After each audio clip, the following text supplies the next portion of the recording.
O evangelho desse domingo, 3 de novembro de 2019, é muito especial. É o de São Mateus, capítulo 5, principiando pelo versículo 1 e terminando no versículo 12º. É especial porque neste domingo nós ainda lembramos do dia 1º de janeiro, que é o dia de Todos os Santos, que vem logo depois de 31 de outubro, que é a comemoração dos 502 anos da Reforma Protestante. Muito significativa na história do mundo, na história da humanidade, na história cristã, sobretudo. E nesse 2 de novembro, sábado, dia dos mortos, dia de lembranças, e lembranças muitas e muitas vezes dolorosas, de entes queridos que morreram, muitos deles assassinados violenta e barbaramente num país que é um dos mais violentos do mundo. Aqui no Brasil o luto é muito grande e, sem dúvida, a dor e o sentimento de perdas de entes queridos é muito pesada. Nós ainda vivemos sob as trevas de assassinatos de negros e negras, de pobres, de crianças, dos morros do Rio de Janeiro, São Paulo e tantos outros lugares onde há grande densidade de pobreza e de miséria. E ainda recordamos com tristeza da morte da vereadora Marielle Franco, cujo crime não foi ainda totalmente desvendado, e o luto paira não somente sobre a família dela, mas sobre todo o Brasil. Afinal, Marielle Franco é considerada uma mártir, uma santa popular. Aí emenda com o dia 1º de novembro, dia de Todos os Santos, de todas as santas. Então o luto é muito grande, a dor é quase intransponível. E esse evangelho é muito consolador, é o evangelho das bem-aventuranças, é o Sermão do Monte. E eu destaco alguns pontos aqui que são, além de consoladores, são educativos para a nossa fé. Destaco, por exemplo, que Jesus sobe a montanha e diz o primeiro versículo já que ele subiu o monte e sentou-se, depois de ver as multidões que o cercavam. Os discípulos aproximaram-se e Jesus começou a ensiná-los. Começou a ensiná-los as bem-aventuranças. Quem é este Jesus que senta aqui? Não senta em nenhum trono, não senta em nenhuma catedral, em nenhum presbitério de templo algum do mundo, mas numa montanha sobre uma pedra. É ali que Jesus senta, como todo o povo sentou-se. Como os discípulos dele se sentaram, sobre pedras. Ali Jesus se senta e dali ele ensina como se fosse a sua cátedra. Como se fosse a sua catedral. Como se fosse a melhor sala de aula do mundo para ensinar os seus discípulos e as multidões. Mas eu pergunto ainda, quem é esse Jesus? Ocorre que São Mateus, como também São Lucas, mas aqui no caso São Mateus, via Jesus como um novo Moisés, como um segundo Moisés. Mas notem, não é um Moisés que é uma espécie de cópia do primeiro. Não é um Moisés de segunda mão. Não é um Moisés que é uma tentativa de repetir o primeiro. Não, é Jesus absolutamente novo, que traz na memória popular, que traz na memória da tradição a lembrança do primeiro Moisés. E as diferenças entre eles são imensas. No primeiro Moisés que saiu com o povo da terra da escravidão, da terra do Egito, da terra dos faraós, da terra da opressão, da terra das trevas, da terra da morte, em direção à terra prometida, é um que subiu as montanhas, fazendo escalações para se encontrar com Deus muito distante. Aqui não, Jesus está junto com o povo. Jesus senta numa pedra e não sobe para encontrar com Deus. Ele é o próprio Deus, cercado pelas multidões. Ali está ele. Como que é imantar, como que é encantar, como que é adoçar a vida do povo, das multidões, dos discípulos que o cercam.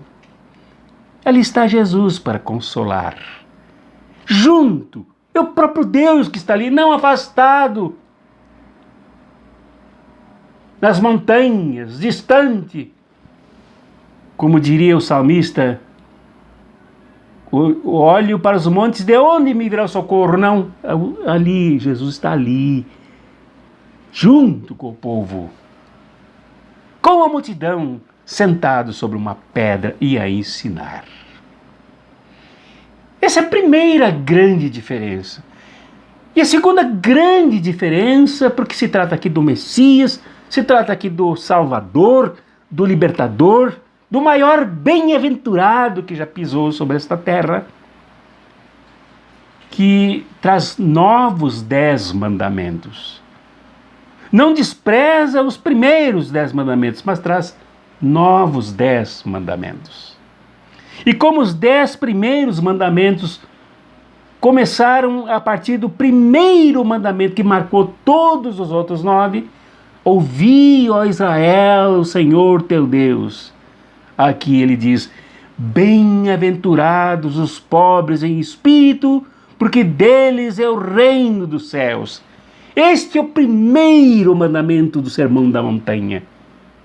De Jesus, que não está acima de tudo e acima de todos, mas junto com todos e com tudo sobre uma pedra. E ele proclama as bem-aventuranças, demarcando todas as outras 9 com a primeira, os pobres. Mas notem bem, é preciso afirmar que não são os pobres de uma espiritualidade que está à parte do ser humano. Não, os pobres em espírito, os pobres em toda a sua realidade. A pobreza total das pessoas que o cercavam, das pessoas do contexto das comunidades de Mateus que eram barbaramente perseguidas, e notadamente a comunidade de Jerusalém, que foi a mais acossada pelas perseguições, pela miséria e até pela fome. Ali, os pobres de Mateus eram os pobres das bem-aventuranças de Jesus, pobres de pão, pobres de casa, pobres de justiça, pobres de misericórdia, pobres de consolo, pobres de terra, eram os pobres com quem Jesus estava. Este é o primeiro e grande mandamento do novo Moisés, do Jesus que não está acima de tudo e acima de todos, mas junto com tudo e com todos. Bem-aventurados os pobres. Ele anuncia o reino de Deus, que aqui o Mateus chama de reino dos céus, e céus para Mateus, que era judeu, que era de comunidades cristãs judaicas, não usa o nome de Deus fora do sábado. Céus aqui é o próprio Deus presente e ativo em Jesus. Porque destes pobres, é o reino dos céus, o reino de Deus, o reino que eu vim trazer, diria Jesus. E esses pobres eram os aflitos, que é o segundo mandamento, a segunda bem-aventurança. Bem-aventurados os aflitos, porque serão consolados. Não com consolo qualquer, com o pão e circo do Império Romano, não com as festas passageiras que chegam e se vão e depois voltam, mas uma bem-aventurança que arranca a aflição, apesar das circunstâncias aflitivas, sofridas que o povo vivia e que o povo vive hoje. serão consolados. O reino veio para consolar aqui e agora, não depois, aqui e agora. O Jesus que está ali, não acima de tudo e acima de todos, mas ali, junto com o povo, ali, dá para tocar, dá para enxergar, dá para cheirar, dá para ouvir as palavras dele. E ele continua: bem-aventurados os mansos, porque possuirão a terra. Aqueles que controlam os seus ímpetos, a sua natureza vingativa, aqueles que controlam a sua mente, como o povo diria, a sua cabeça que não se esquenta, porque possuirão a terra, porque certamente são sem terra. Não tem terra para produzir, nem terra para gerar lagos da onde pescar, nem terra para produzir trigo, da onde se faz o pão. Mas ele promete que o reino dele, para aqui e agora, onde ele está sentado, é para que os pobres possuam a terra. E continua ele, no terceiro mandamento: bem-aventurados os que têm fome e sede de justiça, porque serão saciados. O reino de Jesus, as bem-aventuranças de Jesus são alcançadas para aqueles que têm sede de justiça, que não se acomodam com as injustiças deste mundo, com a opressão deste mundo, com o massacre dos mais pobres, mas que têm sede de justiças e que buscam a justiça. Eles serão saciados. Quem busca a justiça, não com as próprias mãos, mas a partir do reino de Jesus, a partir do Jesus que está ali, que está aqui e agora, eles serão saciados. Mas é preciso buscar, é preciso lutar por essa justiça. E continua ele: bem-aventurados os misericordiosos, porque alcançarão misericórdia. Bem-aventurados aqueles que estão ao lado dos que têm maior miséria. Misericórdia é aqueles que têm coração para estar ao lado dos que têm miséria, as mais extremas. Eles são bem-aventurados, são muito felizes por terem misericórdias e serem solidários com aqueles que passam pelas mais extremas misérias. Esses também serão alcançados pela misericórdia.